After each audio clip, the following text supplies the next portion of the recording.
ये है एक A4 साइज का पेपर। इस पे हम बॉर्डर बनाएंगे और बॉर्डर बनाने से पहले हम मार्जिन बनाएंगे। मार्जिन के लिए आप स्केल देख सकते हैं 30 सेंटीमीटर का, या तो सेंटीमीटर के साइड का लाइन या तो इंच के साइड का सबसे नीचे वाला लाइन को आप पेज के एज पे रख दीजिए। इससे क्या होगा, बिना हैसल के इस लाइन की ही हेल्प से एज पे रखकर आपको ये हेल्प मिलेगा कि बिना ज्यादा हैसल के मार्किंग के आप एक बार में ही चारों तरफ मार्जिन बना पाएंगे बहुत ही कम टाइम में। ये फर्स्ट साइड हो गया। अब हम इस साइड भी उस लाइन को पेपर के एज पे रखेंगे, एडजस्ट करके देन फिर लाइन को ड्रॉ कर देंगे विद पेंसिल। अगली थर्ड साइड पे सेम चीज रिपीट करेंगे।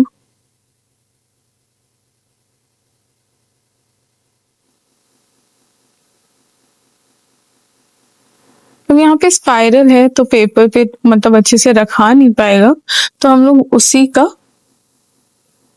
मार्किंग ले लिए हैं और इसको हम ज्वाइन कर देंगे। मार्किंग जो लेकर इसको ज्वाइन कर देंगे और ऐसे चारों तरफ का हमारा मार्जिन कंप्लीट हो जाएगा। और अब हम लोग रेडी हैं 1 सेंटीमीटर का बॉर्डर बनाने के लिए। अब 1 सेंटीमीटर का बॉर्डर बनाने के लिए हमें चारों साइड 1 सेंटीमीटर को मार्क करना पड़ेगा। 0 to 1 थोड़ा सा ऊपर की तरफ 0 to 1 मार्क कर लेंगे, 1 सेंटीमीटर मार्क कर लेंगे, 0 को लाइन पे रखेंगे और 1 सेंटीमीटर को मार्क कर लेंगे और थोड़ा सा नीचे हम लोग 1 सेंटीमीटर को मार्क करके इन दोनों पॉइंट को ज्वाइन कर देंगे।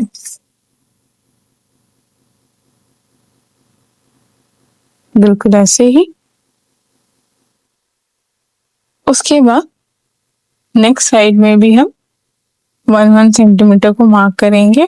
ये हॉरिजॉन्टल लाइन थोड़ा बड़ा है तो हम 3 जगह पे मार्क कर देंगे 1 सेंटीमीटर को। 0 को हम मार्जिन वाली लाइन पे रखेंगे और 1 सेंटीमीटर मार्क करेंगे, 3 पॉइंट बनेगा और इन तीनों पॉइंट को हम ज्वाइन कर देंगे लाइक दिस और हमारा 1 सेंटीमीटर हो गया। सेम हम अपने थर्ड लाइन पे करेंगे। 0 को मार्जिन पे रखेंगे और थोड़ा ऊपर के साइड पे 1 सेंटीमीटर मार्क करेंगे और थोड़ा नीचे के साइड पे 1 सेंटीमीटर मार्क करके तो दोनों पॉइंट्स को ज्वाइन कर लेंगे और इधर भी हमारा 1 सेंटीमीटर का बॉर्डर हो गया। हम लास्ट बॉटम में हम मार्क कर लेते हैं 3 बार 3.11 सेंटीमीटर का सही से मेजर करके एंड फिर इस तीनों पॉइंट को हम ज्वाइन करेंगे और इस तरीके से हमारा बॉर्डर रेडी हो गया। कंप्लीट तो नहीं बट बस हो जाएगा नेक्स्ट स्टेप्स को फॉलो करके। अब मैं यहाँ पे परमानेंट मार्कर यूज कर रही हूँ, CD/DVD मार्कर जिसे आप कहते हैं, परमानेंट मार्कर लक्ष्य का, और ये बॉर्डर में उसके ट्रेस करूंगी। डोम्स का भी आता है, अभी मेरे पास लक्ष्य का है। अब धीरे धीरे ट्रेस करेंगे हम लोग।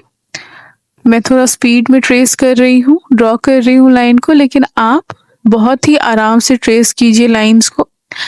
आपके मन में ये क्वेश्चन आएगा कि मैम हम क्यों ट्रेस कर रहे हैं लाइन को? हम डायरेक्टली जब पेंसिल को यूज कर रहे थे लाइन बनाने के लिए, दैट टाइम ही हम स्केल से मार्कर यूज करके सीधा लाइन बना लेते हैं, लेकिन हमें रेफरेंस चाहिए था सीधा लाइन का। इसका आंसर आपको इसी से मिल जाएगा कि मधुबनी पेंटिंग एक फ्री हैंड स्टाइल पेंटिंग है। इसमें हम किसी भी टूल का यूज नहीं करते। तो अगर आप मार्कर को यूज करके सीधा लाइन स्केल से ड्रॉ कर देते तो वो लुक नहीं आता जो कि फ्री हैंड ड्राइंग का लुक आता। इसलिए पहले हम पेंसिल से लाइन बना लिए, फिर उसके रेफरेंस से हम मार्कर को यूज करके ट्रेस कर दिए। इससे हमारा वो ऑथेंटिक मधुबनी का लुक लाइंस में आएगा। मैं थोड़ा जल्दी ट्रेस कर रही हूँ, आप आराम से ट्रेस कीजिए, जितना आराम से हो सके कोशिश कीजिए कि लाइन बिल्कुल स्ट्रेट हो, उस तरीके से कीजिए। पहले अगर आपको बिल्कुल न्यू है तो आप परमानेंट मार्कर की जगह जेल पेन यूज कीजिए, क्योंकि परमानेंट मार्कर कहीं पे भी स्टॉप होगा तो वो फैलने लगेगा, स्मज होने लगेगा। लेकिन जेल पेन के साथ ये दिक्कत उतना ज़्यादा नहीं होगा। तो अगर बिल्कुल बिगनर है तो जेल पेन यूज़ कीजिए। क्योंकि ये A4 साइज का शीट है तो इसीलिए मैं यहाँ पे मार्कर यूज़ कर रही हूँ। अगर और बड़ा शीट होता तो मैं वहाँ पे ब्रश का यूज़ करती या और भी मोटे पेन का यूज़ करती, क्योंकि इन लाइंस को बोल्ड दिखाना है और लाइंस को हम मार्जिन तक ही रखेंगे, मार्जिन को क्रॉस नहीं करेंगे लाइंस को बनाते वक्त, ठीक है। और इसी तरीके से ट्रेस करते करते हमारा 1 सेंटीमीटर का बॉर्डर कंप्लीट हो जाएगा।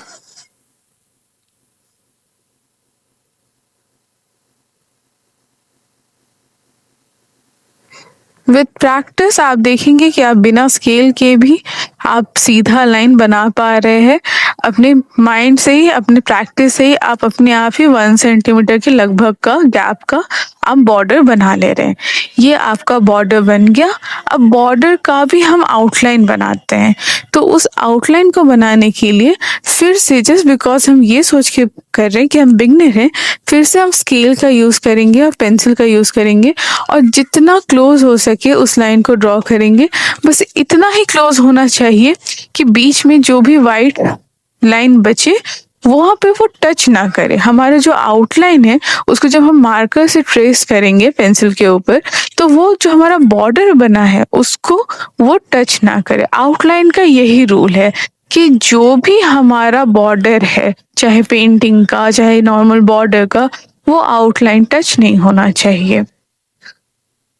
और बॉर्डर के अंदर, बॉर्डर और आउटलाइन के बीच की जो स्पेस में, बीच का जो स्पेस होता है उसमें हम कलर नहीं करते। अब हम फिर से परमानेंट मार्कर के यूज से आउटलाइन बनाएंगे बॉर्डर का। कोशिश करेंगे कि वो टच ना हो। स्टार्टिंग में अगर थोड़ा बहुत टच हो भी गया तो हमें उतना टेंशन नहीं लेना है।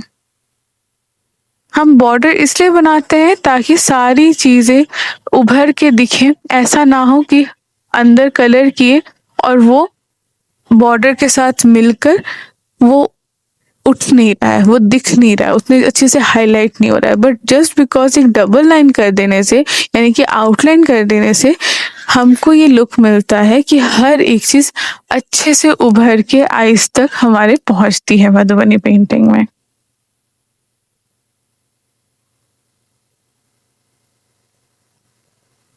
इस मार्कर का भी काफी सारा ड्रॉबैक है, बट स्टार्टिंग में सबसे चीपेस्ट ऑप्शन यही है।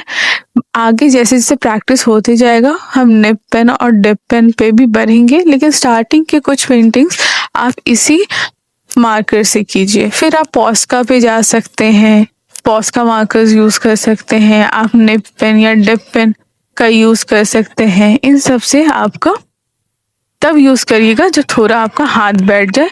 एक ऐसा टाइम भी आएगा जो कि आप जानते हैं कि आप खुद से ही ड्रॉ कर लेंगे, आपको रेफरेंस की जरूरत नहीं होगी। और बस हमारा ये आउटलाइन बॉर्डर का कंप्लीट हो गया, जस्ट कंप्लीट हो गया। आप देख सकते हैं कि हमारा ये 1 सेंटीमीटर का बॉर्डर रेडी है। अब इस बॉर्डर में हम कोई भी बॉर्डर का डिजाइन फिल कर सकते हैं।